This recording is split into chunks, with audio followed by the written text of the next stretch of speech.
Kisah nyata, ratusan orang kabur dari camp tersadis milik Jerman. Alur cerita film kali ini diangkat dari film Sabibor yang rilis pada tahun 2018. Alur cerita kali ini akan berfokus kepada seseorang yang bernama Sasha.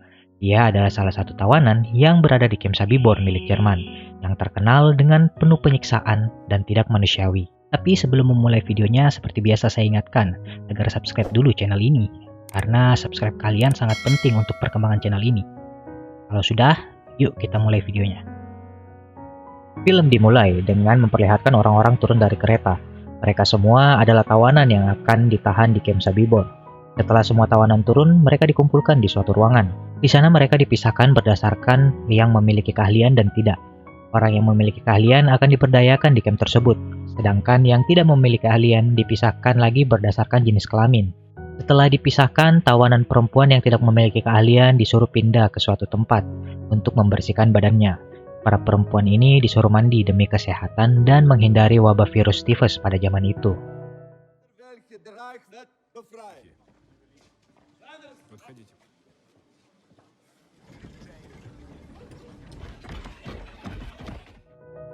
Ternyata itu hanya akal-akalan tentara Jerman saja, agar mengelabui para tawanan ini.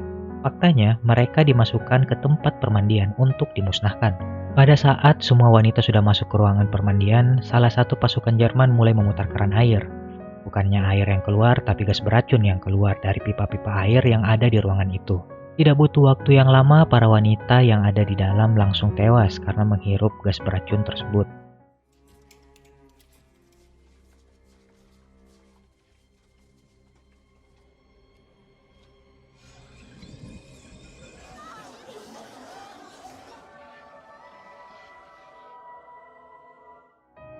Malamnya beberapa tawanan sedang merencanakan pelarian dari camp itu, dan pada pagi harinya mereka mulai menjalankan rencananya. Tapi sayangnya rencana mereka gagal. Para penjaga di camp itu melihat mereka dan langsung menembaki mereka.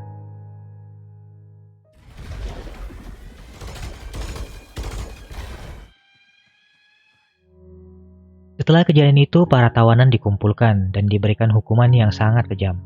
Hukumannya adalah eksekusi mati bagi para tawanan yang ada di sana, dengan cara menghitung secara random, lalu ditembak di tempat.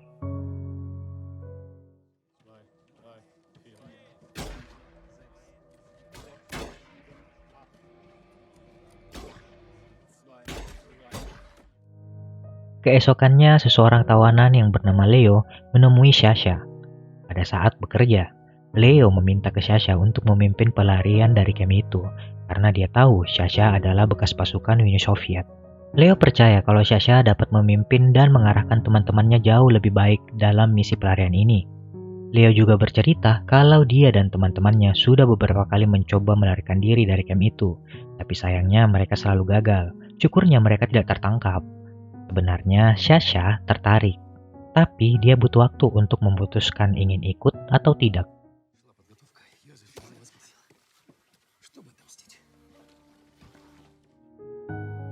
Pada malam hari, Sasha pergi menemui Leo. Akhirnya, Sasha mau bergabung dengan rencana Leo dan teman-temannya. Tapi tidak lama setelah itu, beberapa tawanan lain datang dan memukuli mereka. Para tawanan yang memukuli mereka tidak setuju dengan rencana pelarian mereka, karena mereka takut kalau saja rencana itu gagal, bukan hanya para pelaku pelarian yang akan dieksekusi mati, tapi mereka yang tidak ikut akan menerima imbasnya.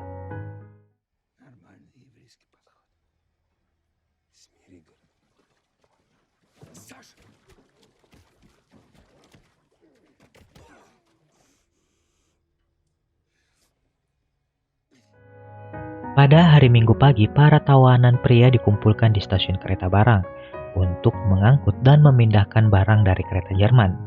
Pada saat kereta datang dan dibuka, ternyata isinya tumpukan mayat. Mayat-mayat itu diketahui dari camp lain Jerman. Dengan terpaksa dan mau tidak mau, para tawanan pria mengeluarkan tumpukan mayat yang sangat banyak dan bau dari kereta itu.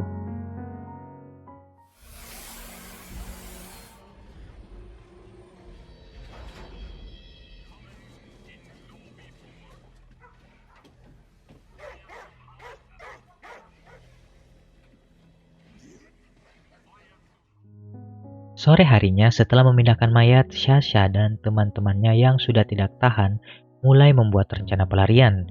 Di tengah-tengah pembicaraan datang seorang penjaga camp.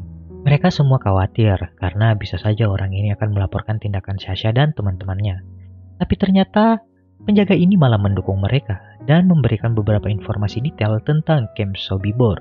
Setelah mendapatkan informasi, Sasha mengambil kesimpulan, ada 12 tentara Jerman yang menjadi otak dari camp Sobibor. Maka dari itu, mereka harus membunuh ke-12 tentara itu dengan cara apapun. Mereka pun membuat rencana untuk membunuh ke-12 tentara Jerman itu. Mereka akan memancing satu persatu tentara Jerman dengan iming-iming barang mewah seperti jaket, sepatu, dan perhiasan. Mereka juga harus mencari orang yang memancing tentara Jerman. Karena kalau mereka yang melakukan, pasti para tentara itu akan curiga. Tiba-tiba seorang anak kecil yang bernama Toifi muncul dan menawarkan diri untuk memancing target-target mereka. Toifi yakin bisa melakukannya karena dia sering bertemu dengan tentara Jerman dan dia juga sering menjadi pelayan untuk mereka. Sasha dan teman-temannya pun setuju. Malamnya tentara Jerman sedang mengadakan pesta. Pesta ini sangat sadis untuk para tawanan. Karena para tawanan di Sobibor menjadi alat kesenangan untuk para tentara itu. Tentara Jerman memperlakukan para tawanan sudah seperti hewan dan tidak memandang peri kemanusiaan lagi. Banyak dari tawanan dijadikan seperti kuda yang sedang menarik gerobak. Tidak hanya itu, ada juga yang ditembak begitu saja untuk kesenangan para tentara Jerman. Sampai ada yang dibakar hidup-hidup hanya demi kepuasan mereka. Malam itu menjadi malam paling tragis untuk para tawanan. Tidak sedikit dari mereka harus mati hanya untuk menghibur para tentara Jerman.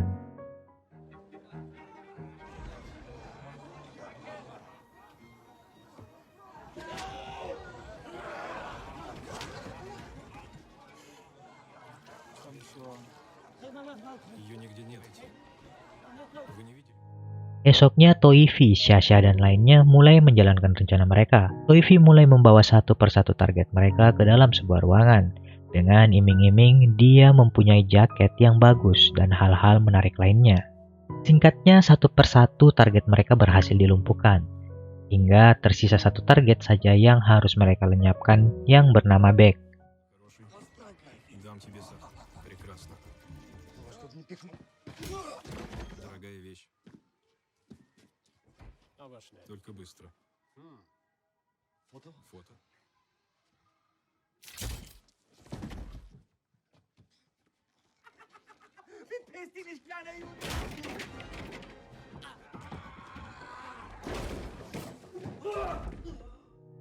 Setelah berhasil dan menyisakan satu target saja, Sasha dan lainnya mulai mengumpulkan senjata dan peralatan lain yang harus mereka siapkan untuk kabur dari Sobibor. Beck mulai heran karena tidak menemukan satupun teman-temannya. Karena itu dia mulai mengumpulkan semua tawanan. Beck mulai menanyakan apa yang sebenarnya terjadi. Kenapa teman-temannya tidak terlihat dari tadi? Dia mulai curiga. Tapi dalam ketegangan itu Beck ditembak dari jauh oleh salah satu anggota Sasha. Para penjaga yang melihat itu langsung menembak ke arah jendela tempat salah satu anggota Sasha menembak.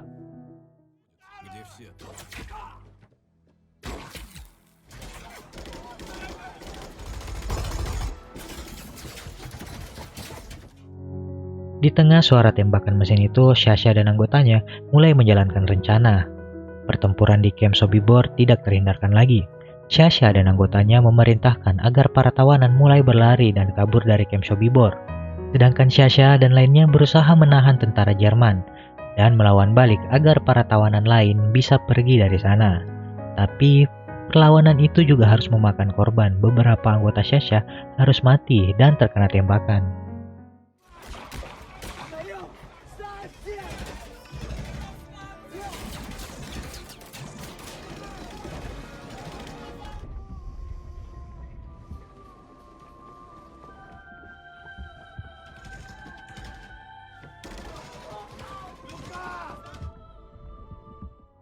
Tapi karena bantuan dan jasa mereka, lebih dari 400 tawanan berhasil kabur dari camp Sobibor. Hanya sekitar 300 tawanan saja yang berhasil hidup. Dan dengan itu, film pun selesai. Jadi kurang lebih seperti itulah alur cerita dari Sobibor. Bagaimana menurut kalian? Jangan lupa untuk di-like dan di-share juga video ini agar channel ini terus berkembang. Sekian juga dari saya. See you next video.